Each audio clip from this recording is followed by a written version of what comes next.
Hey, I'm Jack and I make Spline stuff, and recently I've just made the most complex model I've ever made, and it's taken me ages, days if not weeks. But what I wanted to do was to share what I've learned building this complex model, because I feel like there's a plateau that you get to with Spline with the content that's online so far, and actually if you're trying to build more complex things, there's some really helpful tips here that I wish I knew earlier. So let's get into it. So what I'm going to do is walk you through these 10 different lessons that I've learned making this the most complex model I've ever made. So first of all, your project setup. Now something that's really important is that obviously you can bring in images to your Spline scene, but what I would recommend doing is actually locking the key image that you want to model as a reference. So as you can see here, I've actually got a bike behind this, or at least an image of a bike, and you can see I've locked it here. Now it's this one.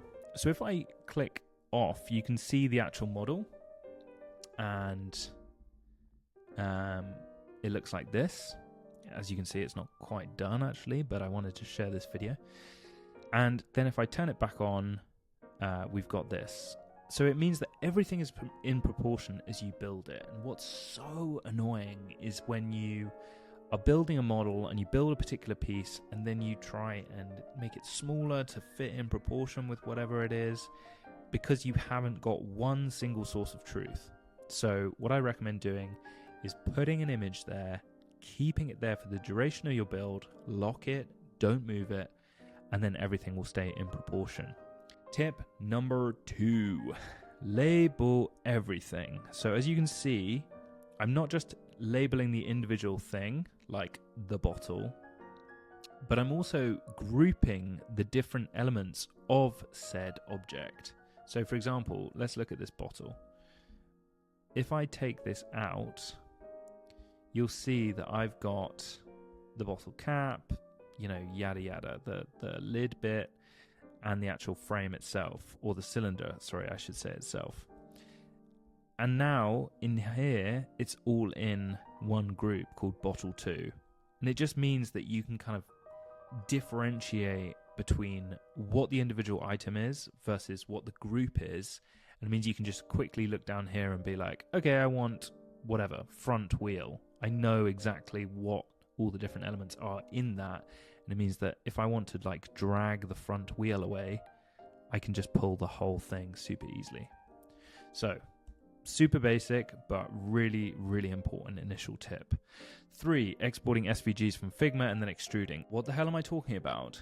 Go to Noun Project, download SVG. So let's say I want a gear.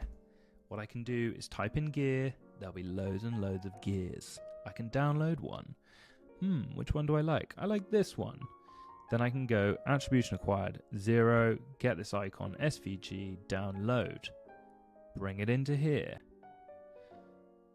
So what I'm going to do is get this gear icon. I'm going to actually take it out of this, and I'm going to export this as SVG. Then I'm going to go back to Spline. I'm going to bring in this SVG, import SVG vector. So I need to get the shape. I'm going to make it 1000 by 1000. And then I'm just going to extrude. And suddenly we've got a 3D object from that SVG. What's nice about this is that you can bevel the sides, you can change the material layer, and you can get something pretty quickly that looks quite realistic. So I recommend focusing on that if there's a complex shape that, instead of building it directly in Spline, check and see if there's an SVG that you can download first. It might save you a lot of time. Clone tool. Okay, this one is super handy. How did I make these spokes? It's from the clone tool. So let's draw a line. and I'm going to convert it to a path. I'm going to make this circle 100. I'm going to make it round. I can change how it looks, and we've got this nice weird gradient thing. Now, if you click this little plus icon, modifier, and then click cloner, you can clone this. Yay! Go to radial if you want the spokes effect. And then what you can do is hide this middle one, because I don't want that. I just want the outer region. And then you can click alignment. Yes. Boom. We've got a kind of sundial radius, which is very nice. You can change the radius of said thingy. You can change the count. So obviously if I move this, let's change the alignment so you can just see a few different options. Ooh, that's nice. I love that shape. You can do a hell of a lot with the cloner tool, but basically you can make a ton of very quick shapes with this and play around with it, make sure that you get something that you like, and then suddenly you'll have way more interesting and complex shapes. You can also rotate them. You can change the position. You can change the scale. You can do a lot in here, and it means that you can rapidly create something that's way more interesting than you would if you were just getting an individual shape and then copying and pasting a bajillion times. Okay, textures and light. So, something important to say is that to make textured effects like this, you can basically subtly layer an object. So if we go down into here, you'll see that I've got lighting, color, matte cap, rainbow, image. So that image is just this, an image of the logo that's an overlay. And it's UV, clamp, etc., etc. Rainbow is a really cool effect to get a more... It gives the texture a lot more depth. So you see how we've got quite a flat looking matte cap texture, this kind of flat shiny texture, whereas when you add the rainbow effect, it just gives it like, yeah, I don't know, just a lot more depth. And then we've got this matte cap that's giving it this shiny effect. Okay, save colors for reuse. Okay, this is just super obvious, but I just didn't do this enough. So obviously I've got areas of the bike that all use the same color. Make sure that you just save it by clicking material and then clicking plus, and then suddenly you've got all these saved colors, right, that you can use across different things. So that if I change the bike frame color, obviously I want the whole of the bike frame to change. So you see how I turn that one material off, or that one layer of that material off. You can tell exactly which parts of the bike are all changing coherently as a result. And then if I wanted to change one single piece, like for example this one, what I don't want to do is just have every single one with the Genesis logo on. So what I did is I detached this by clicking this little icon, this like detach link icon, and then as a result I can basically have exactly the same materials plus this image. So that's just really helpful to ensure that you have consistency across your design. Smooth and edit for more precise shapes. Okay, so this one's actually really useful. So what we've got is, let's say we've got a shape. Let's take this cylinder. So hold shift to make it all expand at the same rate. If you don't hold shift, then you can do this. If you hold shift, then everything is the same ratio. So if I click this cylinder, you see that we've got smooth and edit. Now naturally we've got corners on and corner sides on, what I do is I always turn them off straight away by default. And the reason for that is because when I click smooth and edit, and then I decrease this subdivision modifier thing, it means that I've got a one single side for each of these. If you have 8 all the way around, let's try that. If you just do this and then click smooth and edit,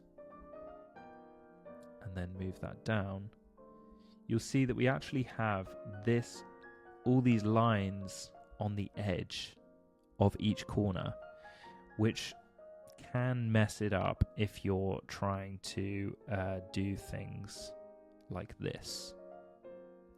Suddenly you've got like so many more vertices, and it's just a bit of a nightmare. Okay, so let's play around with this. This is really, really powerful to edit, and it's pretty fundamental for you to use Spline coherently, right? So if we click on extrude and we click on a single side, then we can extrude that one single side. If we click on this little point icon, then we can click one single point and move that one single point. What this means is you can do stuff that's quite precise and exact to make exactly the type of shape that you want. But let's say you actually need to create a shape that is a lot more like this chair here. So it's quite an unusual shape. It's not something that is actually very easy to mold. And maybe you want a more organic shape like this. So what you can do is, after you've actually designed something that you're happy with, and you're like, okay, I'm going to make as many changes as I can to make it look as good as I can. And then what I'm going to do is I'm going to click this tool here, the sculpt tool. Now, inside of this, you can basically make stuff that is, quite organic and natural looking. I'm just going to change the color here so we can see a bit more. And I'm also going to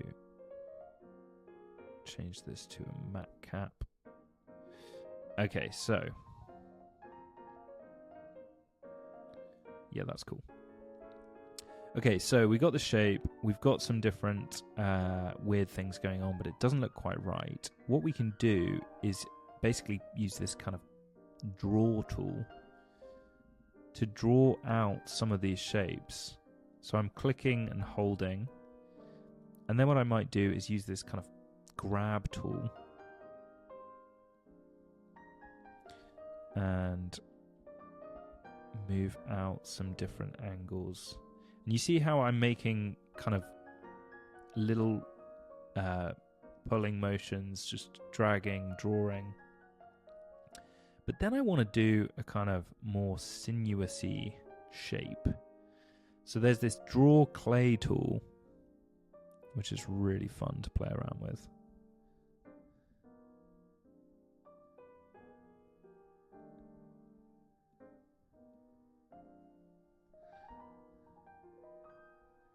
And suddenly we've made something that looks way more organic and natural. Now, at the end of all this, you can then increase the subdivision modifier to make something that looks really different and weird. The more you increase this, the more rounded it becomes. And suddenly we've made something that's, that would be so hard to actually mold. But when you use these different tools from the draw and sculpt, you can create some shapes that are just really interesting and dynamic. Which means that, to make something like the seat of a bike, you can do it a lot more easily. God, I'm getting carried away now. This is quite fun. Looks kind of like a trifle or something. But yeah, you get the point. You can use that to make something really different and unique. Helix to get the screws. Okay, so this is really, really useful. If you're trying to make screws, say, for example, this type of thing, this is basically a helix that is... I've just matched the size of the helix and the amount of rotations that I wanted to then give it this illusion that it's actually a screw and all one object. But there's a cylinder at the top here, and then you've got the helix and the actual cylinder shape. So how do you do the helixy bit? Okay, so drawing a helix, you can change the revolutions. You can change the path radius. So obviously, if it's very small, it's going to be very narrow. If it's slightly larger, then we're going to have something that's slightly thicker. And we can change the path sides as well. So we can actually make something that looks a little bit spikier. If you change the path sides and the corners, then you can really have quite a different looking